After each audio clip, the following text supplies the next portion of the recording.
नमस्कार. मी भाऊ तोरसेकर. तुम्ही बघत आहात प्रतिपक्ष. मित्रांनो, राजकारणातले जे प्रमुख लोक असतात त्यामध्ये अनेक लोक उथळ पण असतात, पण काही लोक अतिशय हुशार असतात, गंभीर असतात आणि ते जे बोलतात ते जरा बारकाईने समजून घ्यावं लागतं. आणि ते जर समजून घेतलं नाही तर मग त्यांच्या बोलण्याचे कसलेही गैरलागू अर्थ आपण लावू शकतो. पण जर समजून घेतलं, कारण हे बरेच लोक सांकेतिक बोलत असतात. म्हणजे आपण अनेकदा आपल्याही वागण्या बोलण्यात तुम्ही बघा, एखादा माणूस शहाणपणाचा आव आणून खोड्यासारखा बोलत असेल, तर्कहीन किंवा अगदी निरर्थक बोलत असेल, तर शेवटी आपण वैतागून त्याला म्हणतो तू फार शहाण आहेस. तो फार शहाणा हा शब्द जो आहे, तो फार आणि शहाणा याचा अर्थ सामान्य शहाणपणापेक्षाही काही अधिक त्याच्याकडे बुद्धी आहे असा नुसता शब्दशः अर्थ काढता येतो. पण त्या बोलण्यामागचा जो हेतू आहे तो काय असतो? सगळं जग वेड आहे आणि तूच तेवढा शहाणा. याचा अर्थ बाकीच्या सगळ्या जगापेक्षा तू वेडगळ बोलतोयस, हा त्यातला आशय असतो. पण शब्द काय वापरले? तू फार शहाण आहेस, तू दीड शहाण आहेस. शब्द एवढ्यासाठी संदर्भाने समजून घ्यावे लागतात. फार शहाणा याचा अर्थ तू अर्धवट शहाणा आहेस असंही म्हणायचं असतं. आणि ज्या वेळेला मुरब्बी राजकारणी बोलतात, उदाहरणार्थ शरद पवार असतील, फडणवीस असतील, अशा लोकांचं, अमित शहा असतील, आणखीन कोण कोण लोक आहेत, हे जेव्हा बोलतात ना, तेव्हा त्याचा आशय फार शोधून शोधून काढावा लागतो. कारण ते काही गोष्टी सूचित करत असतात. त्यांना जे सांगायचं असतं ते स्पष्ट शब्दात सगळ्यांना कळू नये, पण आवश्यक त्यांना कळावं. आणि आवश्यक त्या लोकांनी त्यातून बोध घ्यावा ही त्यांची अपेक्षा असते. तुम्हाला आठवतं मित्रांनो, मला वाटते 30 किंवा 29 जून 2022 अचानक सगळं परिस्थिती विपरीत आली आहे. त्याच्यासमोर तग धरण्याची आपली हिंमत नाही, आपली कुवत नाही, हे ओळखून उद्धव ठाकरे यांनी तडकाफडकी फेसबुक लाईव्ह करत असतानाच राजीनामा देऊन टाकला. मी आता हे राजीनामा देतोय, मी मग ते मला सगळं नकोच, मी आता विधान परिषदेच्या आमदारकीचा सुद्धा राजीनामा देतो, इतकं टोकाचं उद्धव ठाकरे बोलले होते. नंतर लोकांनी सांगितलं तेव्हा सांगितलं की असला राजीनामा चालत नाही, कागदोपत्री द्यावा लागतो, म्हणून ते राजभवनात गेले होते. आणि त्या तडकाफडकी राजीनाम्याच्या ब्रेकिंग न्यूज सगळ्यांनी केल्या. पण यात जे गांभीर्य सामावलं होतं ते अगदी भाजपच्या विरोधी पक्षातल्या लोकांनाही सांगता आलं नाही. ते सत्ताधारी महाविकास आघाडीचा एक ज्येष्ठ नेता, माजी मुख्यमंत्री पृथ्वीराज चव्हाण यांनी सांगितलं होतं. बाकी सगळे वेगवेगळे बोलत होते, पण जो उद्धव ठाकरे यांनी असा तडकाफडकी राजीनामा दिलाय, त्याचे विपरीत परिणाम काय होऊ शकतात तो धोका दाखवणारा एकच मुरब्बी राजकारणी होता. त्याचं नाव होतं पृथ्वीराज चव्हाण. पृथ्वीराज चव्हाण म्हणाले राजीनामा द्यायची गरज नव्हती, किंबहुना हा राजीनामा महाविकास आघाडीवर आणि उद्धव ठाकरेंच्या राजकारणावरच उलटणार आहे. तो राजीनामा द्यायला नको होता, भले बहुमत गमावलं असेल, पण राज्यपालांनी तुम्हाला विधानसभेला सामोरं जाण्याची संधी दिलेली आहे, राजकारणात ही संधी सोडायची नसते. ही सगळ्यात मोठी घोडचूक ठरेल. कोण बोलले होते? पृथ्वीराज चव्हाण. त्यापेक्षा विधानसभेला सामोरं जाऊन विधानसभेत पराभव पत्करणं अधिक योग्य झालं असतं. नाही, तेच योग्य झालं असतं जे केलंय ते चूक आहे. उद्धव ठाकरे काय म्हणाले होते की माझेच लोक माझ्या विरुद्ध मतदान करतील, हे करतील, ते मला भगवणार नाही, वगैरे वगैरे, काय काय शब्दांचा फुलोरा सामनाच्या अग्रलेखासारखा. आणि त्यांनी राजीनामा देऊन टाकला आणि मग राजभवनात जाऊन सुद्धा राजीनामा देऊन टाकला. पण ती चूक अगदी पवार सुद्धा बोलू शकले नाहीत. ती नेमकी चूक त्यात काय होती की तुम्ही विधानसभेत गेला असतात तर तुमच्या विरोधात जर शिंदे वगैरे गटाच्या आमदारांनी मतदान केलं असतं तर मग त्यांनी पक्षाचा आदेश झुगारला, हे विधानसभेच्या पटलावर आलं असतं आणि त्यांना तिथल्या तिथे आमदार म्हणून अपात्र करणं तुम्हाला शक्य झालं असतं.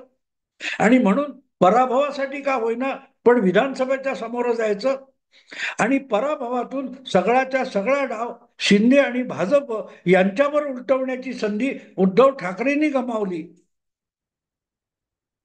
हे सांगणारा एकमेव माणूस होता पृथ्वीराज चव्हाण. आणि तेच शेवटी खरं ठरलं. कारण जर तुम्ही राजीनामा दिला नसता तर मग मुख्यमंत्र्याची जागा मोकळी झाली नसती. आणि मुख्यमंत्र्याची जागा मोकळी नसताना देवेंद्र फडणवीस असो किंवा एकनाथ शिंदे असो यांना मुख्यमंत्री पदाचा दावा करता आला नसता किंवा बहुमत दाखवण्यासाठी राज्यपालांकडे जाता आलं नसतं.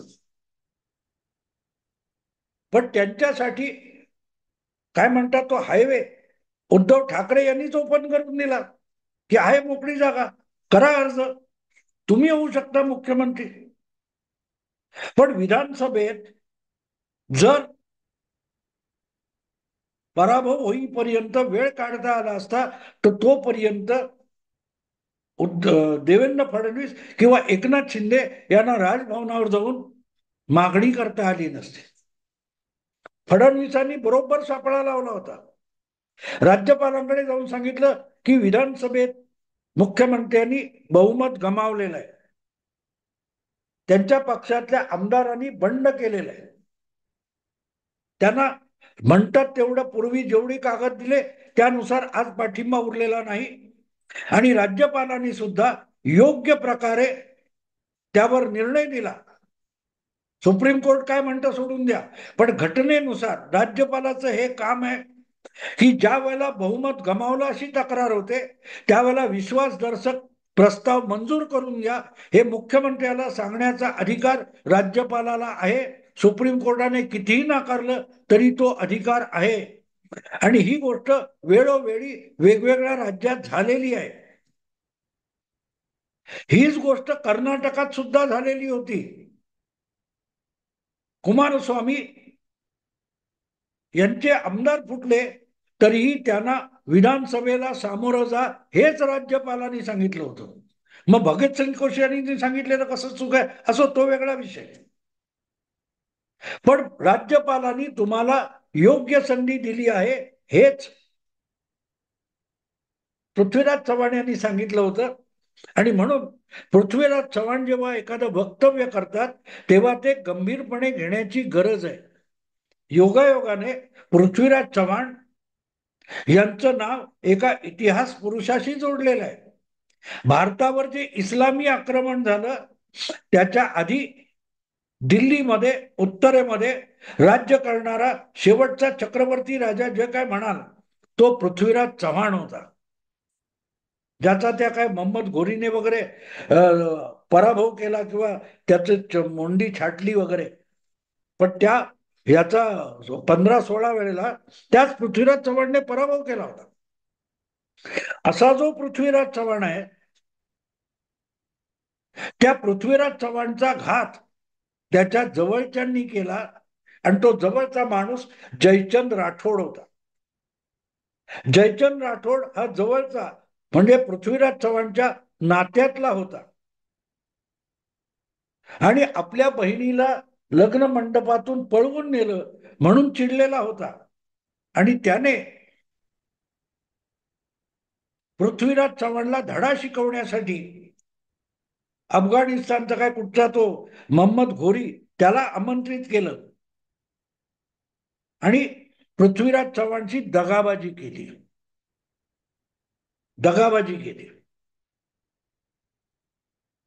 आणि त्याला जयचंदाची रणनीती किंवा कुटील नीती असं मी म्हणतो.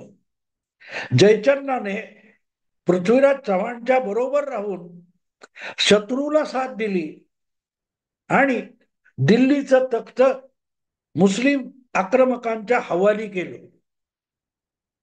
थोडक्यात सोबत राहायचं, तुमच्या बरोबर राहायचं आणि तुमच्या बरोबर दगाफटका करून शत्रूला तुमच्यावर मात करायचा रस्ता मोकळा करून द्यायचा म्हणजे जयचंद राठोडची रणनीती किंवा कुटील नीती असते.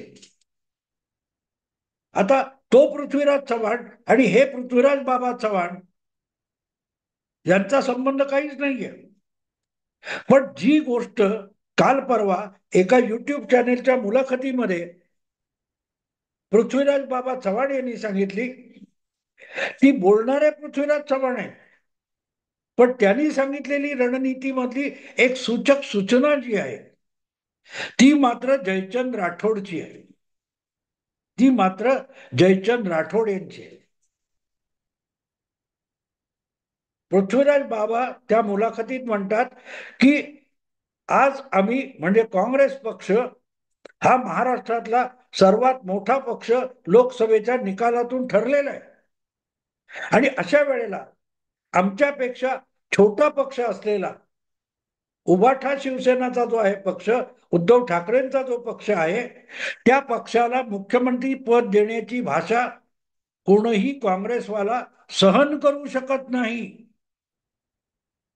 थोडक्यात महाविकास आघाडीने ज्या उद्धव ठाकरेंना मुख्यमंत्री पद बहाल केलं त्याच महाविकास आघाडीतला आजचा मोठा पक्ष काँग्रेस पक्ष हा उद्धव ठाकरे यांना मुख्यमंत्री पद द्यायला बिलकुल तयार नाही. अगदी नेत्यांपासून दिल्लीच्या हायकमांड पासून तळागाळातल्या काँग्रेस कार्यकर्त्यापर्यंत कोणालाही उद्धव ठाकरे मुख्यमंत्री म्हणून मान्य नाहीत, मंजूर नाहीत आणि म्हणून आत्तापासून उद्धव ठाकरे यांचं मुख्यमंत्री पदासाठी नाव पुढे करणं काँग्रेस पक्षाला अजिबात शक्य नाही. हे पृथ्वीराज बाबांनी सांगितलं, हे वरकरणी आहे, मी काय नवीन सांगितलेलं नाही, ते त्यांनी सांगितलं. त्याच्यावर अनेक ठिकाणी व्हिडिओ बनलेत, चर्चा झाली आहे. पण ते जे सांगितलेलं वक्तव्य आहे त्यामध्ये एक गर्भित धमकी आहे की जर उद्धव ठाकरे हट्टाने मुख्यमंत्री पद मलाच मिळालं पाहिजे म्हणून हायकमांडकडे जाऊन बसले आणि हायकमांडकडून मंजुरी घेऊन आले, तरीही काँग्रेस पक्षाचा जिल्ह्यामध्ये, तालुक्यामध्ये, महानगरामध्ये, गावामध्ये, मतदारसंघामध्ये पसरलेला जो कार्यकर्ता आहे, इच्छुक आहे, तो उद्धव ठाकरेंना मुख्यमंत्री म्हणून मान्य करणार नाही. आघाडीतल्या जागा वाटपात उद्धव ठाकरेंना जागा दिल्या जातील, पण त्या निवडून आणण्याची हमी हा काँग्रेसचा कार्यकर्ता घेणार नाही जर उद्धव ठाकरे भावी मुख्यमंत्री म्हणून पेश केलं तर. थोडक्यात आम्ही अब्दाली बरोबर जाऊ, आम्ही अब्दालीशी हातमिळवणी करून पृथ्वीराज चव्हाणची सत्ता बरखास्त करून टाकू, ही जी कुटील नीती जयचंद राठोडची होती, देशाच्या शत्रूला साथ द्यायची आणि स्वकीयांची दगाबाजी करायची, ही तशी रणनीती नवी नाहीये. ही रणनीती 5 वर्षापूर्वी 2019च्या निवडणुकीत खेळली गेली. उद्धव ठाकरे आणि शरद पवार यांच्यात साटोलोटं झालं होतं, याची आता उघडपणे चर्चा पण सुरू झालेली आहे, नवीन नाहीये. गेल्या 1-2 वर्षापासून यावर चर्चा सुरू झालेली आहे आणि आमचा सुशील कुलकर्णीने तर त्याविषयीचा अनिल देशमुखांचा एक व्हिडिओ 2 वर्षापूर्वी दाखवलेला सुद्धा आहे की निकालानंतर उद्धव ठाकरे शिवसेना घेऊन आपल्या सोबत येणार आहेत आणि आपण सरकार बनवणार आहोत, असं अनिल देशमुख आपल्या नागपूर मधल्या विदर्भातल्या कार्यकर्त्यांना समजावतायत असा व्हिडिओ यापूर्वीच सुशील कुलकर्णीने दाखवलेला आहे. थोडक्यात 5 वर्षापूर्वी उद्धव ठाकरे आणि शरद पवार यांनी ठरवून घेतलं होतं की आघाडी काँग्रेस बरोबर आघाडीत राहून भाजप विरोधात शरद पवार काम करणार आणि भाजप बरोबर युतीमध्ये राहून उद्धव ठाकरे अधिकाधिक भाजपचे उमेदवार पडतील आणि आमदार कमी होतील, हे काम उद्धव ठाकरे युतीत राहून करणार. हे साटोलोट झालेलं होतं. थोडक्यात सोबत राहून स्वकीय किंवा स्वतःच्या मित्राचे उमेदवार पाडायचे आणि शत्रू बरोबर निकालानंतर जायचं, ही जी रणनीती आहे त्याला मी जयचंद राठोडची रणनीती म्हणतो.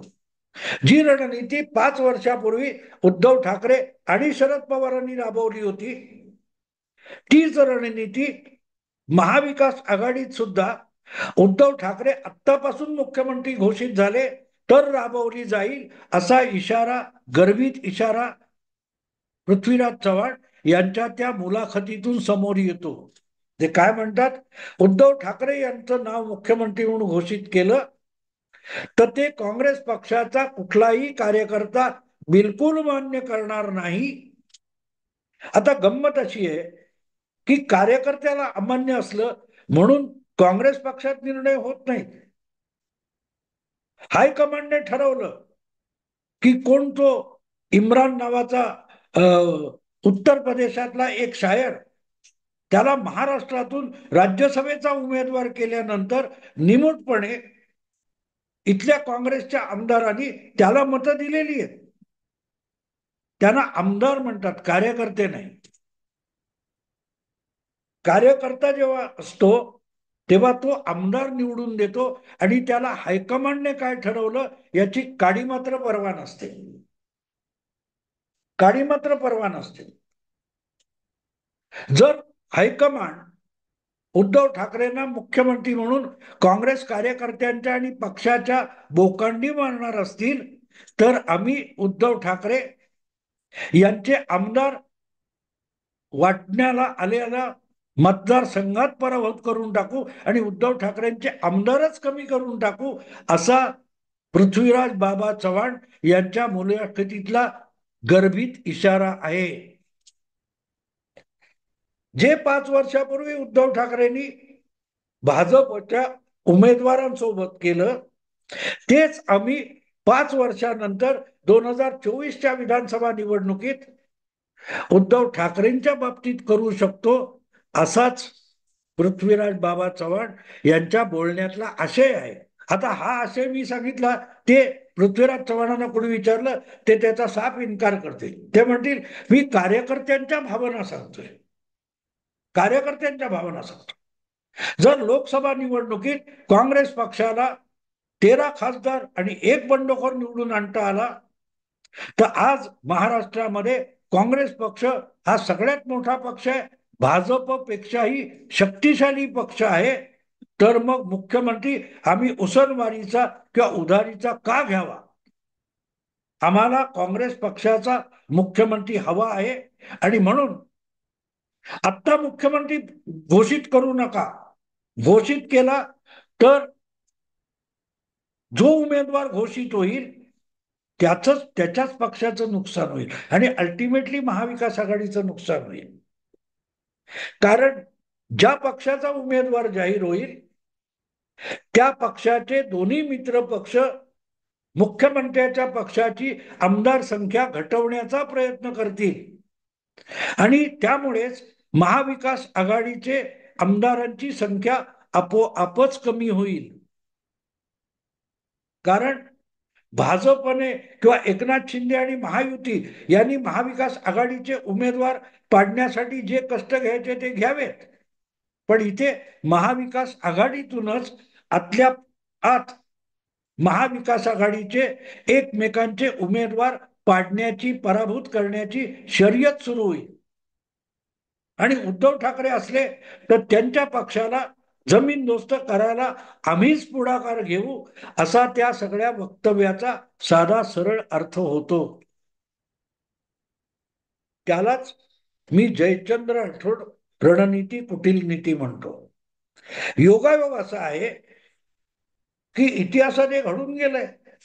भारताच्या इतिहासावर दूरगामी परिणाम घडवणारी अशी ही रणनीती आहे, जिचा अलीकडचा प्रयोग खुद्द उद्धव ठाकरेंनी 5 वर्षापूर्वी करून दाखवला. देवेंद्र फडणवीसांचा पृथ्वीराज चव्हाण करून टाकला, सॉरी, पृथ्वीराज चव्हाण करून टाकला. आणि आजचे पृथ्वीराज चव्हाण आपणही किंवा आपला पक्ष जयचंद राठोडची कुटील नीती राबवू शकतो, असा गर्भित इशारा देत आहेत. हे बारकावे मित्रांनो समजून घ्यावे लागतात. हे समजून घ्यावे लागतात. मी जाहीरपणे 2019च्या निवडणुकीपूर्वी युती केली तर भाजपचं नुकसान होईल असं लिहून ठेवलेलं होतं. देवेंद्र फडणवीस ते सांगतात की भाऊंचं आम्ही ऐकलं असतं तर कदाचित वेगळं घडलं असतं. असो, सांगायचा मुद्दा इतकाच की इशारे समोर असतात, पण ते समजून घेणाऱ्यांसाठी असतात. असो, आत्ता इथेच थांबतो. आवडलं लाईक करा, शेअर करा, सबस्क्राईब करा. नमस्कार.